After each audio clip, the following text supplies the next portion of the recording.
You remember I said in past videos that fight or flight is essential, but exaggerated fight or flight is a thief, a drain on your system. So if you remember, the nervous system is always under surveillance, paying attention to what your body needs, what's going on in the outside world, what's going on the inside world, and what is needed at every second, every moment of your life. And it's going to direct the traffic in your body as needed, whether, circulation, moving around nutrients, the repair process in muscles, tissues, everything that your body does every day. And boy, we need to appreciate that because it's amazing. It's amazing. So fight or flight, usually you may not even be aware it's happening. And during fight or flight, you typically don't have pain.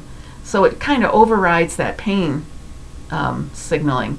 But when you're not in fight or flight, when life slows down, and sometimes the results is your life slows down a lot because now you may have pain during the repair process. You may be exhausted and be in need of a lot of sleep.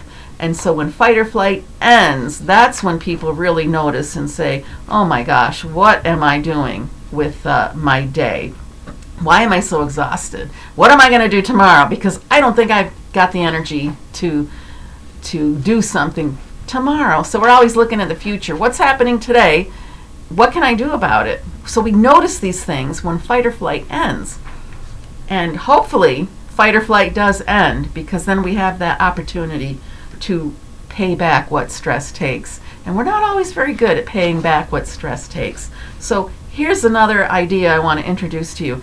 When you're in fight or flight, it's going to create a toxic backlog because the vagus nerve parasympathetic system is not going to have time to clear out your lymphatics, get toxins moving out of your body. Every time your cell makes energy in order to burn energy, there's exhaust products left over, just like your car. And your body needs to break them down and release them, get them out of the body. But if you're in a lot of fight or flight, that part of your system is in a holding pattern. It's suspended. So you can build up some toxins.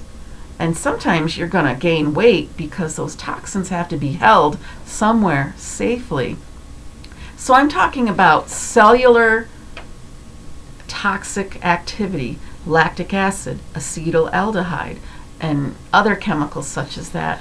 And then there's a lot of other things that we may ingest or breathe in or take in that the liver is also breaking down and has decided it's not helpful and needs to get it out of the body and get rid of it. So you're going to have lactic acid from spent energy.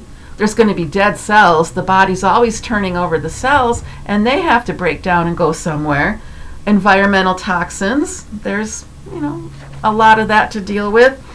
The liver and the kidneys get overwhelmed, and so they need a little help in order to finish the job. Medications, they can accumulate in the tissues if they're not broken down properly. Muscles and organs will be starved of oxygen. The capillaries are going to get plugged up, and if they can't send those blood cells through, those oxygenated blood cells, then there's some oxygen deprivation, and that is painful. You feel that as pain. So there's a delicate balance there, and we want fight or flight. It's essential. It saves our lives. It protects us, but we have to pay back what stress takes and allow the body to have that rest and relaxation period to replenish tissues and allow for repair and remodeling. So fight or flight will interrupt the body's daily metabolic maintenance activities. So give your body a boost. When that rest time happens, first of all, allow adequate rest time, and then pay back what stress takes. There's chiropractic care, there's nutritional care, and there's your mindset, mental rehearsal, and the things you put in your brain thought-wise. So that's all in the Brain Budget Protocol, and I teach that, and it's very rewarding. and it's enjoyable, and it gives you back your power. So learn about the Brain Budget Protocol, and I'll see you at the next video. Thank you for watching.